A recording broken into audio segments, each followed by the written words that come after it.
Santa Noite. Nós somos o casal Vanessa Ribeiro de Maria, membros da Fraternidade Discípulos da Mãe de Deus, coordenadores da missão Macaíba, no Rio Grande do Norte. Nós estamos aqui para apresentar o quarto encontro do nosso grupo de consagração com o tema Pecado e suas consequências.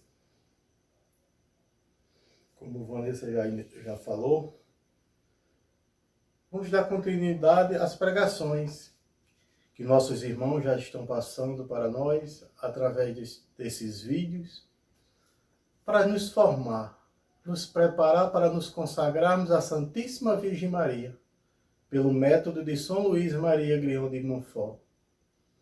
O nosso tema é falar sobre o pecado e suas consequências. O pecado que entrou no mundo pelo primeiro homem e pela primeira mulher que Deus criou aqui na terra, Adão e Eva. Está lá no livro do Gênesis, no capítulo 3. E vamos ler esta leitura para nós nos situarmos no que nós iremos falar neste momento. Gênesis 3. Antes de entrar em Gênesis 3, quero falar de Gênesis 2, do versículo 16 e 17.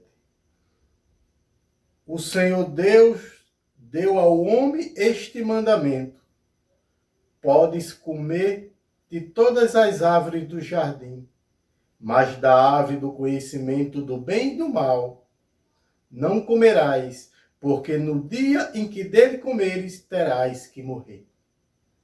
Este foi o mandamento do Senhor Deus para Adão. Aí no capítulo 3, no versículo 1, inicia-se assim: a serpente era o mais astuto de todos os animais dos campos que o Senhor Deus tinha feito. Ela disse à mulher: então Deus disse, vós não podeis comer de todas as árvores do jardim? A mulher respondeu à serpente: nós podemos comer do fruto das árvores do jardim, mas do fruto da árvore que está no meio do jardim, Deus disse, dele não comereis, e nem tocareis, sobre pena de morte. A serpente disse então à mulher: não morrereis. Mas Deus sabe que no dia em que dele comer, vossos olhos se abrirão, e vós sereis como deuses, versado no bem e no mal.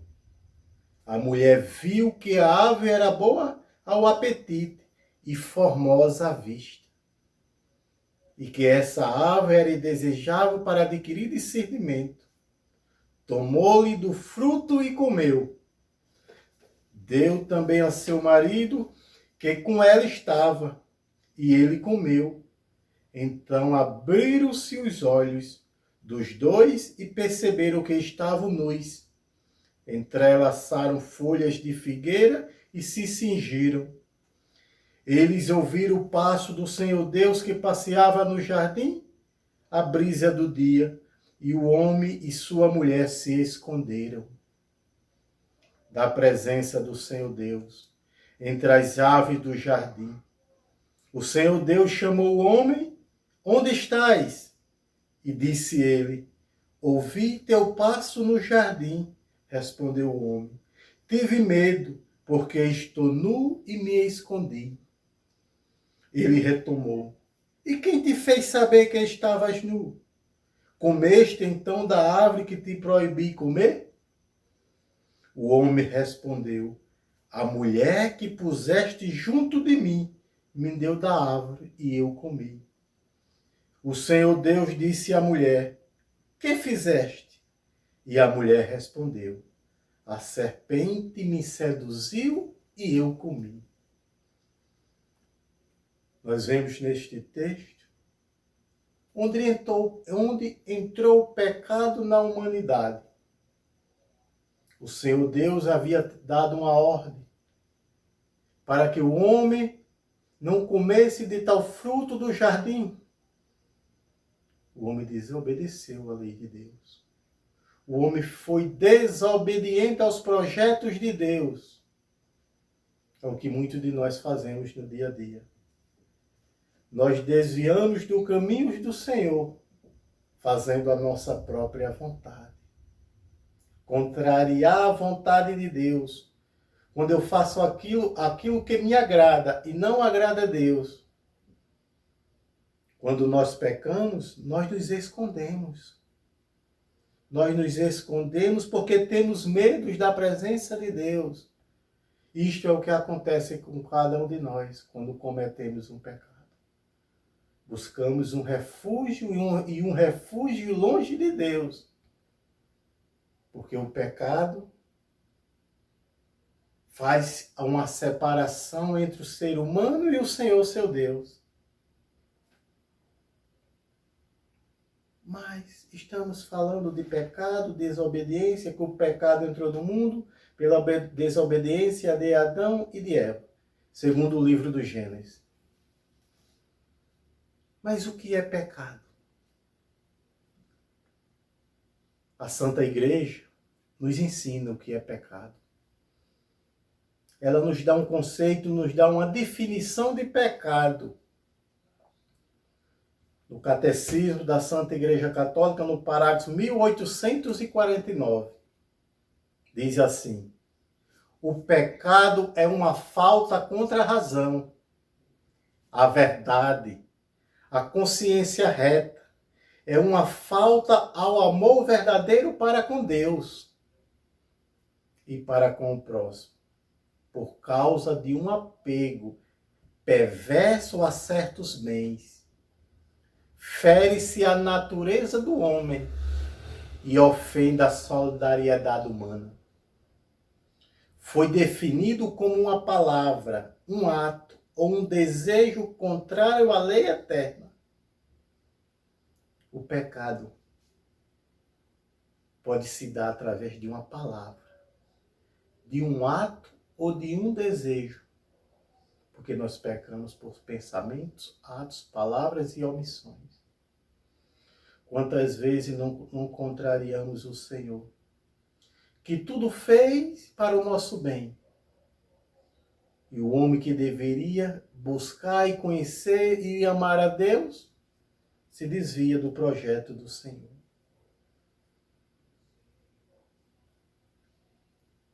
Mas o pecado,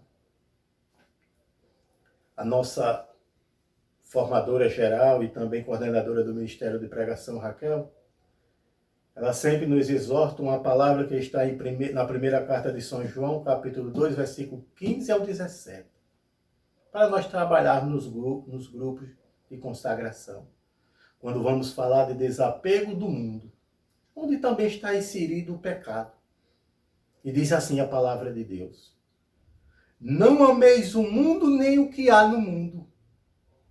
Se alguém ama o mundo, não está nele o amor do Pai.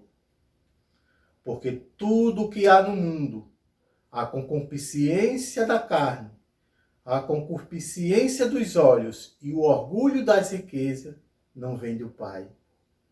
Mas do mundo, ora, o mundo passa com sua concupiscência, mas o que faz a vontade de Deus permanece eternamente. O que faz a vontade de Deus permanece eternamente. E o catecismo nos ensina, nos dá uma direção. No seu parágrafo 1426. Vamos ver o que é concupiscência. Essa palavra é um pouco difícil de ser pronunciada.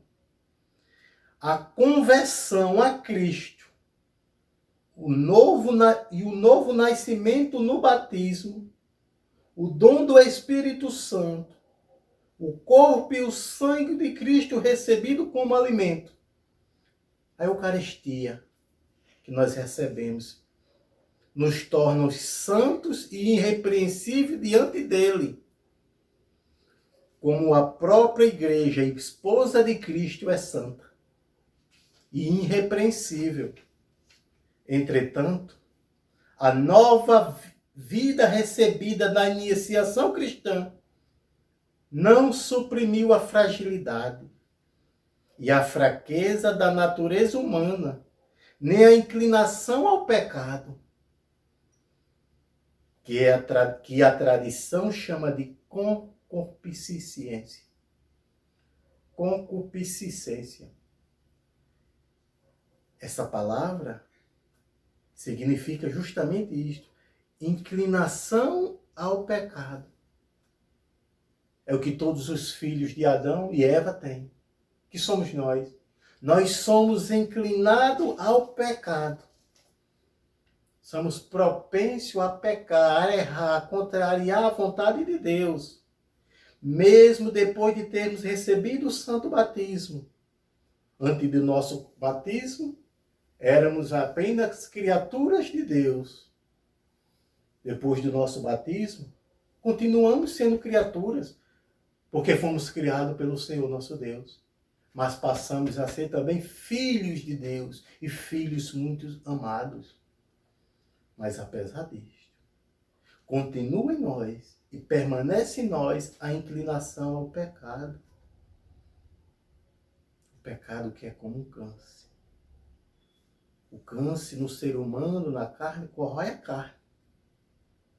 E o câncer do pecado corrói a alma do ser humano. Que continua nos batizando para prová-los no combate da vida cristã, auxiliados pela graça de Cristo. Apesar desta inclinação, a graça do Senhor, nosso Deus, continua agindo no meio de nós e em nós e através de nós. É o combate da conversão para chegar à santidade e à vida eterna, para o qual somos incessantemente chamados pelo Senhor. E para completar isso que nós estamos falando, vamos ver o que diz o parágrafo de 1869. Assim, o pecado torna os homens cúmplices uns dos outros. O pecado torna os homens cúmplices uns dos outros. Faz reinar entre eles a concupiscência, a violência e a injustiça. Os pecados provocam situações sociais e instituições contrárias à bondade divina. As estruturas de pecado são a expressão e o efeito dos pecados pessoais. Os nossos pecados pessoais de cada um vão se somando e formam essa estrutura que esmaga o projeto de Deus. Ou pelo menos tenta destruir o projeto de Deus. Por isso nós vemos uma sociedade corrompida. Uma sociedade que anda ao contrário do destino que o Senhor traçou para ela. Uma sociedade corrupta, contrário aos projetos de Deus. As estruturas do pecado são a expressão e o efeito dos pecados pessoais. Induzem suas vítimas a cometer, por sua vez, o mal. Em sentido analógico, constitui-se um pecado social. Então nós vimos que todo ser humano é inclinado para o pecado. E vimos a definição de pecado, que é uma falta contra a razão, uma falta contra Deus, contra o Criador. Mas tem os tipos de pecado. Tem a gravidade do pecado. Nós temos que fazer a distinção entre o pecado mortal e o pecado venial, que está no Catecismo, no parágrafo 1854 ao 1855. O pecado mortal, ele destrói a caridade do coração do homem por uma infração grave contra a lei de Deus. Desvia o homem de Deus. O pecado grave desvia o homem de Deus, que é seu fim último e sua bem-aventurança, preferindo um bem inferior. eu deixo de estar com Deus, de servir ao meu Deus para fazer a minha vontade. Onde entra o orgulho, onde entra a soberba. É o pecado de Lúcifer. Foi o pecado de Adão e Eva. Contrariar o projeto de Deus. O pecado mortal é esse, destrói a caridade do coração do homem. Temos o pecado mortal, que é o pecado grave, e o pecado leve, que é o pecado venial. Embora o pecado venial deixe subsistir a caridade no coração, mas fere, ofende ao nosso Criador. O pecado leve, que é o venial, deixa que a caridade ainda brote em nosso coração. Mas, de certa forma, também ferimos o coração de Deus, que tudo fez e projetou para o nosso bem.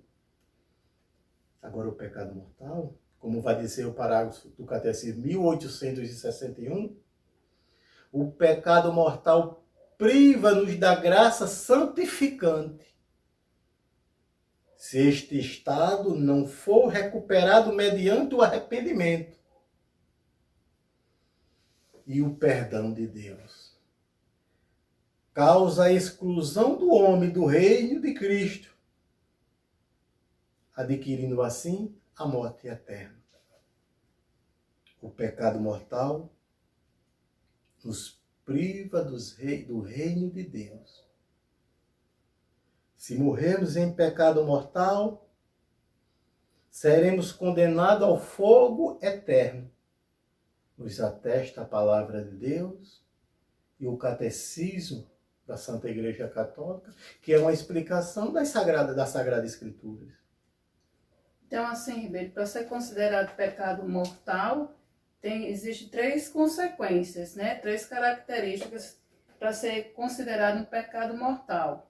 Então, nós podemos dizer que eu tenho que ter consciência que estou pecando, ele tem que estar dentro dos 10 mandamentos e eu tenho que querer fazer. É isso? Isso. Para que o pecado seja considerado mortal, tem alguns elementos que precisam estar presentes. Primeiro, ser uma matéria grave. Está contida, como Vanessa falou, nos 10 mandamentos da lei de Deus. Está contida nos 10 mandamentos da lei de Deus. Eu tenho plena consciência que aquilo é pecado mortal, mas mesmo assim eu decido fazer. Decido realizar. Um exemplo que nós possamos dar aqui, o adultério. Um assassinato. Eu sei que mataram uma pessoa, eu sei que cometer o adultério é pecado mortal. Sei que está nos 10 mandamentos. Eu tenho consciência que está na lei de Deus. Mas mesmo assim eu digo, eu vou fazer, eu vou pecar. Isso configura-se um pecado mortal. Mas nós ainda lembramos os 10 mandamentos da lei de Deus? Amar a Deus sobre todas as coisas. Não tomar seu santo nome em vão. Guardar domingos e festas. Honrar pai e mãe. Não matar. Não pecar contra a castidade. Não furtar. Não levantar falso testemunho. Não desejar a mulher do próximo. E não cobiçar as coisas alheias. Guardar domingos e festas. Guardar domingos significa domingo é o dia do Senhor. Este é o dia que o Senhor fez para nós. Então, naquele domingo de sol bonito, não, hoje eu irei passar o dia na praia. Não irei participar da Santa Missa. Configura-se um pecado mortal. Claro, estamos vivendo numa época excepcional. Estamos em período de quarentena. A Santa Igreja tem autoridade para fazer o que ela nos fez. Deixar os fiéis em casa para preservar a saúde e participar da Santa Missa pelos meios de comunicações. Pela internet, pela TV. A igreja tem autoridade e ela nos concedeu esta autoridade. Ela nos permitiu, está nos permitindo participar da Santa Missa em casa. Quer dizer, neste período eu não estou, porque eu não estou indo para a igreja. Para o templo, né? Para o templo, porque nós estamos na nossa igreja doméstica, no nosso lar, nossa casa, onde se reúne a família de Deus. Mas não estamos indo para o templo. Não estamos cometendo os pecados, porque estamos obedecendo à Santa Igreja. Isso foi um parênteses que nós abrimos aqui. E também queremos lembrar que pecado é pecado. Não existe pecadinho nem pecadão. Pecado vai continuar sendo pecado. Então hoje em dia a gente tem que ter muito cuidado. Não é só um pecadinho, não. Pecado é pecado. Ele não vai deixar de ser pecado porque você acha que é um pecadinho. Não existe pecadinho, existe pecado. Então a gente tem que ter cuidado e ter muito zelo quando a gente diz, não, é só um pecadinho. É um pecadinho. O Catecismo da Igreja também nos diz que a minha consciência é o lugar do meu encontro com Deus. Então, na hora do meu julgamento, eu vou ter que falar, é a minha consciência que vai me julgar. Então, não vai ter pecadinho nem ter pecadão, vai ser pecado. Então, tenhamos bem atenção na questão de pecados. Então, digamos, eu pequei. Reconheci o meu erro. O que fazer? A Santa Mãe Igreja é mãe. Ela é misericordiosa com seus filhos. Então, pequei, tenho consciência do meu erro, me arrependi. É hora de buscar um sacerdote. É hora de nos refugiar nos sagrados corações e buscar, através da igreja, a misericórdia de Deus. É hora de buscar um sacerdote para nos confessar e receber do sacerdote o perdão de nossas faltas. Este encontro com a misericórdia do Senhor. Olha o que diz o Catecismo no parágrafo 1484. Fala sobre a confissão. A confissão individual e integral, seguida da absolvição, continua sendo o único modo ordinário pelo qual os fiéis se reconciliam com Deus e com a Igreja. Salvo-se uma impossibilidade física ou moral, dispensar desta confissão. É o que nós estamos vivendo agora. O sacerdote, o Santo Padre nos concedeu uma indulgência plenária. Nós não podemos buscar um sacerdote no momento para nos confessar. Mas quando acabarmos a quarentena, recorramos a um sacerdote para nos confessar. Há razões profundas para isso. É o que aconteceu agora. Razões profundas. Cristo age em cada um dos sacramentos. Dirige pessoalmente a cada um dos pecadores. Filhos, os teus pecados estão perdoados. Citando Marcos 2, 5. Ele é um médico que se debruça sobre cada um dos doentes, que tem necessidade dele, para curá-los. Ele os soergue e reintegra a comunhão fraterna. A confissão pessoal é, pois, a forma mais significativa da reconciliação com Deus e com a Igreja. Quando eu me arrependo e busco o sacerdote, sou reintegrado ao corpo místico de Cristo, que é a Igreja. Eu me reconcilio com o Senhor, meu Deus. Mas o que nos leva a buscar a confissão, o que nos leva a confessar os nossos pecados, a confessar as nossas culpas. A igreja nos ensina que tem dois modos. É aquela dor da contrição, aquela dor perfeita.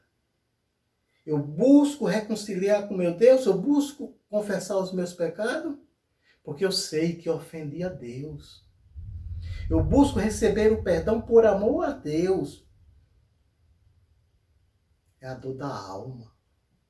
Quando a alma se sente machucada de ter ofendido a Deus, aquele que deve ser amado sobre tudo e qualquer coisa. Então aquela dor do fundo de nossa alma de ter ofendido a Deus é uma contrição perfeita. E tem a contrição imperfeita, que é a atrição. É quando eu busco a confissão, quando eu recorro a um sacerdote, com medo do inferno, ou de receber castigo, de receber alguma pena pelo aquele ato praticado. Então temos a contrição perfeita, que é a contrição perfeita, e a contrição imperfeita, que é a atrição. Buscar recorrer ao sacerdote para ser absolvido das culpas por medo dos castigos, por medo do fogo eterno, por medo do inferno. Ribeiro, mas eu recorri à confissão pela atrição. É válida a absolvição? Claro que é válida. O que está em jogo aí é o amor. O amor. O amor para ser medido. Não o medo, né? Não medo. Buscar ao Senhor porque eu sei, machuca. Saber que ofendi ao meu Deus. Deus que tudo faz para seus filhos, para toda a humanidade. Então, me confessei. Mas me confessei. O que gerou ali na confissão? O que aconteceu? O sacerdote absolveu meus pecados. Mas temos que saber que o pecado gera em nós duas consequências. A culpa e a pena. Então eu pequei, ocorreu duas consequências neste ato de pecado praticado por mim. A culpa e a pena. O sacerdote, através da nossa confissão, apaga a culpa. Mas não retira a pena. E o que é a culpa do pecado, Ribeiro? É a ação, é o ato, é o pecado cometido. Então, é apagado a culpa. Aí resta a outra consequência, que é a pena. E quais são as penas do pecado? Temos a pena eterna e a pena temporal. Quando eu cometo um pecado mortal, tem a culpa do pecado cometido e a pena eterna. Aquela pena que me leva para o castigo eterno. O pecado grave priva-nos da comunhão com Deus e, consequentemente, nos torna incapazes da vida eterna. É a pena eterna. Mas também tem a pena temporal, que é aquela pena dos pecados veniais. O pecado venial acarreta um apego prejudicial às criaturas, que exige purificação. Então eu cometi um pecado, procurei o sacerdote, me confessei, fui absolvido, apagou a culpa, ficou a pena. E aí, o que fazer?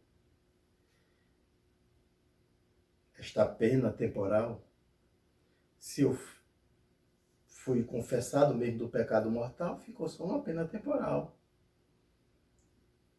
Esta pena temporal temos que pagar ou aqui na terra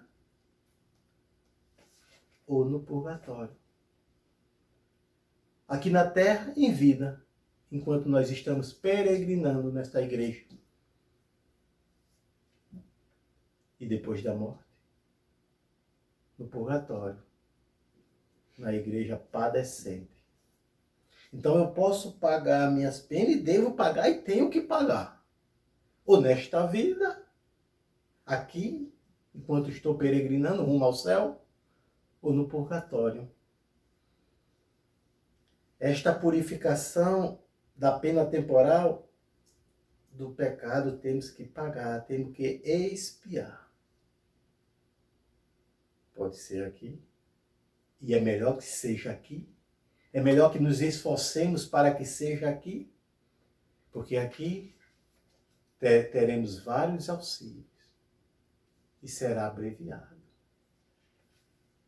Depois da morte, no purgatório, será com muito mais severidade, porque temos que pagar até o último centavo. No purgatório a gente vai depender do que está vivo, né? Também, para que seja abreviado o tempo de purgatório. E como pagar aqui na terra, Ribeiro? As penas devidas dos meus pecados, suportando pacientemente os sofrimentos. É uma maneira. As provas de todo tipo, quando nós somos provados, tentados, molestados, realizando obras de misericórdia e de caridade. É maneiras de pagar as penas de nossos pecados aqui, através da oração e da penitência e dos sacrifícios que nós, membros da Fraternidade e Discípulos da Mãe de Deus, fazemos a cada primeiro sábado. Ofertamos à Santíssima Virgem Maria um sacrifício, para que através dele ela possa expiar, tirar almas do purgatório. E esse sacrifício que a gente faz em cada primeiro sábado, ele é vivenciado por nós durante o mês todo. Não quer dizer que você vai fazer só o sacrifício no sábado, no primeiro sábado. Mas o sacrifício é para que a gente viva durante o mês todo aquele sacrifício ofertado à Virgem Maria. Então aqui é a maneira de pagar aqui na Terra. Através, suportando com resiliência os sofrimentos da vida, uma enfermidade, uma dificuldade que está enfrentando, entregar às mãos de Deus, por meio da Santíssima Virgem Maria. Ou, no purgatório, purificando, purgando as penas dos meus pecados. Ribeiro, mas por que eu tenho que purgar? Por que eu tenho que pagar? Porque para contemplar o Senhor, só os puros de coração.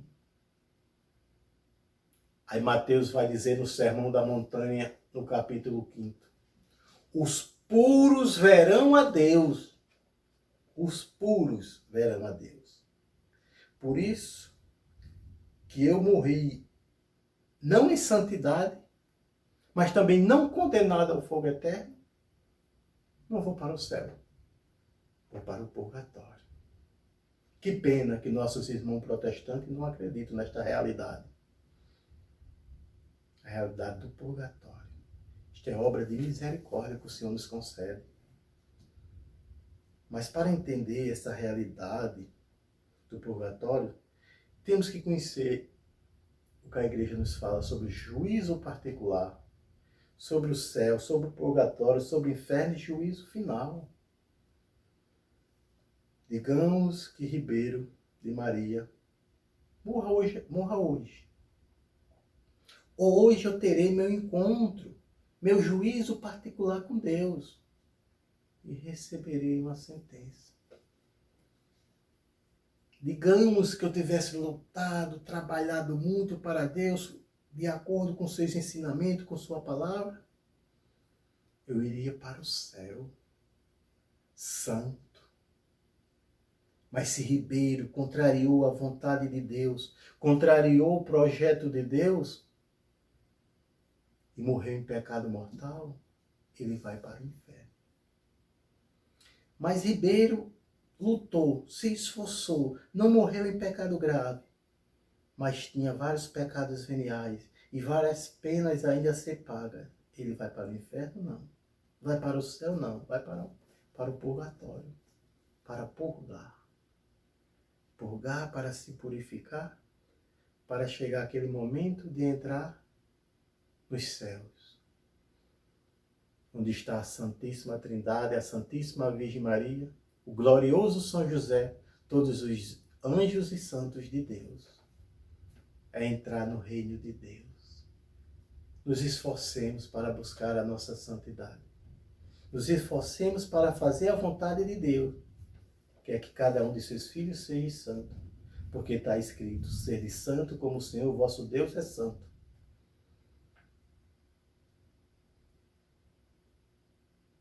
Morri, alguém faleceu, alguém morreu, está no purgatório. Tem maneira dessa pessoa se abreviar a sua, digamos assim, a estadia no purgatório? Tem. A igreja é sábia e misericordiosa e observa a palavra de Deus. A igreja nos concede as indulgências. E o que é indulgência? Indulgência é a remissão diante de Deus da pena temporal devida pelos pecados, já perdoado contra a culpa.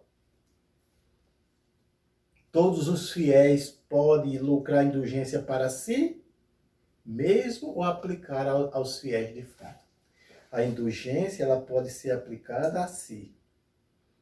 Eu realizo um ato indulgenciável, serve para mim, ou eu aplico a uma alma do purgatório. Mas quando nós estivermos tratando do capítulo 4, do Tratado da Verdadeira Devoção, veremos que esse ato, esta ação de lucrar indulgência, nós doamos para Nossa Senhora. Porque São Luís diz que através da nossa consagração, nós entregamos as nossas obras, as nossas boas obras presentes, passadas e futuras à Santíssima Virgem Maria. Então, depois da minha consagração, eu pratico um ato indulgenciado. Claro, nós podemos pedir para que ela se destine para uma alma ou outra, mas já está no coração dela. E ela sabe a quem irá aplicar este ato de misericórdia. É louvável. Mas tem alguns requisitos para lucrarmos as indulgências. Primeiro, o cristão deve ser batizado. Deve ser considerado filho de Deus.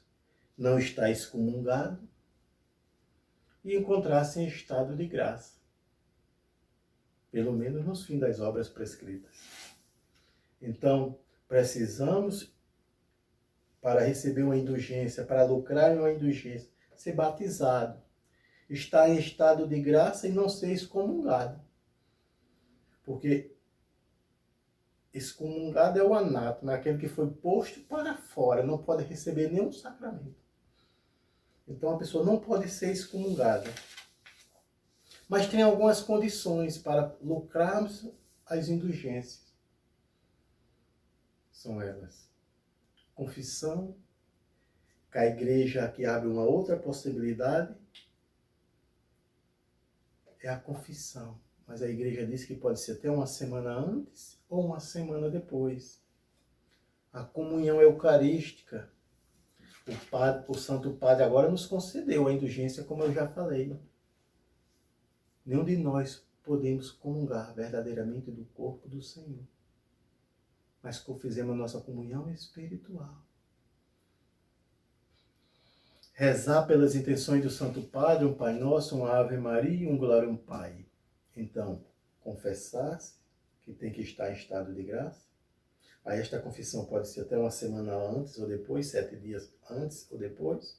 A comunhão eucarística, rezar na intenção do Santo Padre, um Pai Nosso, uma Ave Maria e um Glória ao Pai.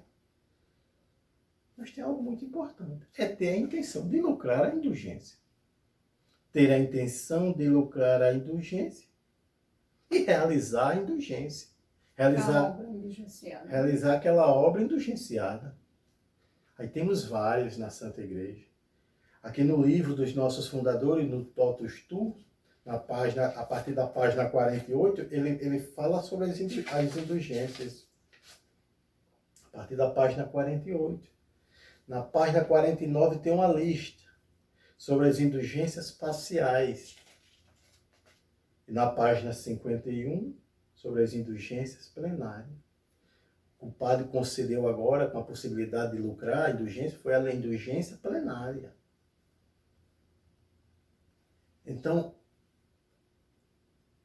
a visita ao Santíssimo Sacramento, meia hora de adoração, eu lucro uma indulgência plenária.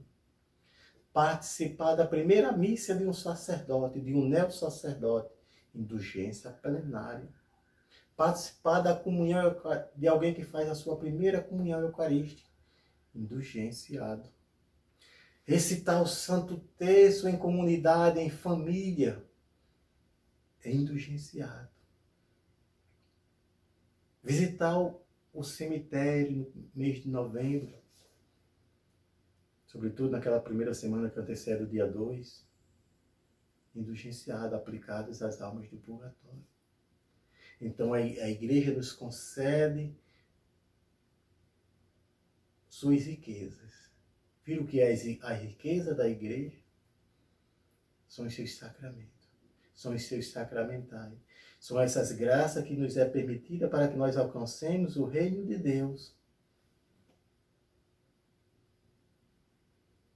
Então aqui no Totus Tu, a partir da página 48, e tudo que nós falamos sobre o pecado, aqui os nossos fundadores colocaram. Que é bom aquela pessoa que adquiriu o manual, que é o Consagra-te Totus Tu, para fazer a sua consagração, a renovação da sua consagração. Ele não só compra e fica esperando o dia para começar os exercícios espirituais, mas que ele vá lendo o manual. A partir da página 109, se eu não estou enganado, tem perguntas e respostas. Aquilo vai nos dando o conhecimento do que é verdadeiramente a consagração. Devemos nos consagrar, devemos buscar a consagração com conhecimento.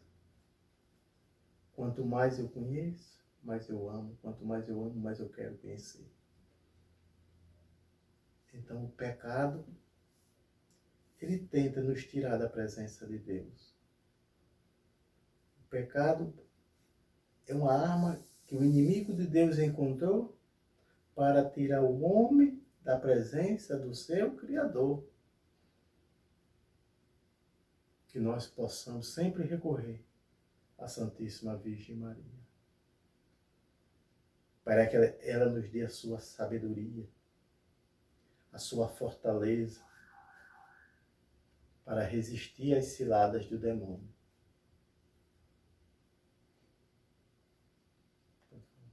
E assim estamos já terminando o nosso encontro de hoje, né? Assim, nessa alegria de falar a Igreja Santa, a Igreja que nos ensina que pecado existe, que inferno existe, mas que Deus é misericórdia através das indulgências que são entregues para nós, através dos padres da Santa Igreja.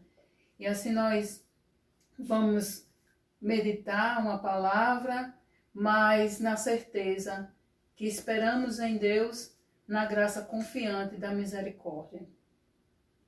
Essa palavra faz algum dia que eu estava rezando, meditando, e o Senhor suscitou ela no meu coração. É lá do livro do profeta Oséias, capítulo 4, versículo 1 e 3. Então vou ler aqui para nós, versículo 1 ao 3 e o versículo 6 para fechar. Ouve a palavra do Senhor, filhos de Israel, porque o Senhor está em litígio com os habitantes da terra. Não há sinceridade nem bondade, nem conhecimento de Deus na terra. Juram falso, assassinam, roubam, cometem adultério, usam de violência e acumulam homicídio sobre homicídio. Por isso a terra está de luto e todos os seus habitantes perecem. Os animais selvagens, as aves do céu e até mesmo os peixes do mar desaparecem. No versículo 6a, porque meu povo se perde por falta de conhecimento. Esta palavra eu estava rezando, foi o último encontro que nós tivemos aqui na missão de Macaíba. Eu rezava durante a tarde, antes de irmos para o nosso encontro à noite, e o Senhor suscitava no meu coração esta passagem. Aí fomos, tivemos o nosso encontro, já estava criando este clima de quarentena, mas ainda não tinha saído nada, nem pelas partes civis, nem por parte das autoridades de nossa igreja. E me vinha essa passagem e eu meditei lá, depois de nossa formação, já no final. Eu partilhei essa passagem e refleti um pouco sobre ela. Quando foi na outra semana, já no final, na mesma semana, saiu o decreto do Estado, depois do nosso arcebispo, o decreto que todos nós conhecemos. Então essa palavra eu acho que se encaixa neste período. Ouve a palavra do Senhor, filhos de Israel, porque o Senhor está em litígio com os habitantes da terra. Não há sinceridade nem bondade, nem conhecimento de Deus na terra. Juram falso, assassinam, roubam, cometem adultério. Usam de violência e acumulam homicídio sobre homicídio. Por isso a terra está de luto e todos os seus habitantes perecem. Os animais selvagens, as aves do céu, até mesmo os peixes do mar desaparecem. Porque meu povo se perde por falta de conhecimento. O povo se perde por falta de conhecimento. Não sejamos nós esse povo perdido, porque estamos aqui para nos formar e nos fortalecer na fé, na graça de Deus. Consagra-te, cheirinhos.